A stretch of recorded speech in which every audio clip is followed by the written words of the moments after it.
อัปเดตให้ FC เฮาเบิ่งอีกเด้อสำหรับเส้นทางบ้านน้องทำเส้นที่ลงคลิปไปแล้วเนาะพี่น้องเฮามียอดดูยอดเบิ่งอยู่50,000กว่าเกือบ60,000เนาะนี่ได้เส้นนี้ได้พี่น้องเอ้ยนี่เพิ่นเอาไมคโครมาปรับใหม่นี่มาปรับเส้นทางใหม่นี่เด้อเส้นนี้แหละเนาะเป็นน้องน้ำอยู่ในกลางทางนี่แหละต้นนี้ล่ะโอ้เปอร์เซ็นต์นะเบิ่งก่อนพี่น้องเอ้ยเพิ่นให้ไปทางใดบุนี่เพิ่นให้ไปข้างนี้อ๋ออัปเดตให้ FC เฮาเบิ่งอีกก่อนเอาไมคโครมาปรับใหม่โอ้ว่าสิไปได้หรือบ่หรือฝนตกมาอีกนี่ก็เละอีกคือเก่าเลยพี่น้องเอ้ย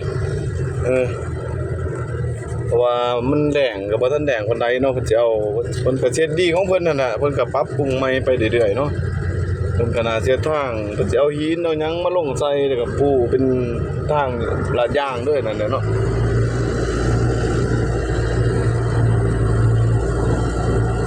นี่เนาะเส้นนี้ล่ะลงไปมื้อนั้นได้รับการรับส้ม 60,000 กว่ากำลังปรับปรุงอันนี้มัน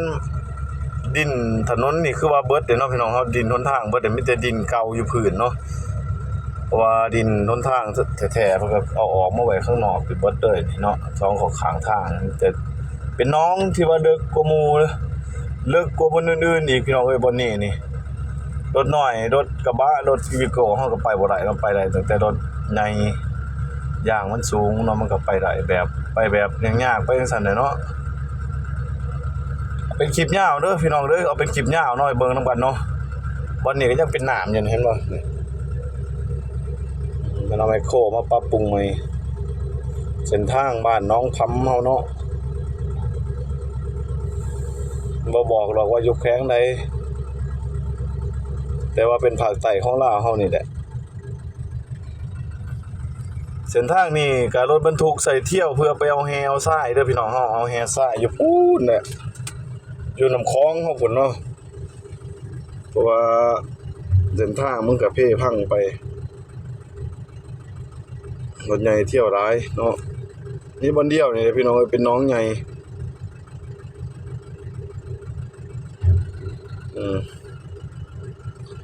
เพราะว่าเส้นทางเส้นนี้ก็เคยเฮ็ดอยู่หลายเทื่ออยู่พี่น้องเอ้ยเดี๋ยวก็เฮ็ดดีแต่ว่าเอาเป็นทางแดงคือเก่าเนาะหลังจากรถแล่นมันก็เป็นคลื่นเป็นอันนี้เป็นแบบนี้คือเก่าเนาะเพิ่นก็น่าสิเอาหินมาลงใส่แล้วก็จบเลยเทื่อเดียวเนาะบ่ต้องเฮ็ดหลายเทื่อเสียเงินหลายเทื่อเนาะเฮ็ดเทื่อเดียวแล้วก็สิ้นเรื่องนะก็บ่เข้าใจนำเพิ่นคือกันนอนรถโจกมาเหยียบให้มาปรับแต่งให้มันไปได้เนาะขอแต่บ่มีฝนมาก็สิเที่ยวได้ตลอดเด้อพี่น้องเอ้ยฝนมาตกใส่อีกพายุอีหยังบ่เบิดจักเทื่อเนาะเดี๋ยวก็พายุเดี๋ยวก็พายุสิตกฮอดเดือน5พุ่นบ่หรือจังไดซ้ำนั่นเด้พี่น้องเอ้ยเดี๋ยวอัปเดตให้เบิ่งใหม่เด้อเข้ามารับเบิ่งรับชมก็ฝากแชร์ให้นำเด้อทางช่องนี่แหละเนาะช่องวิษณุนี่เนาะบ่าวขอดเป็นคนถ่ายเด้อพี่น้องเอ้ยสำหรับเส้นทางก็กดไลค์กดแชร์กดติดตามให้นำเด้อฝากไปเบิดสุขุสุขคนเนาะขอบใจหลายๆ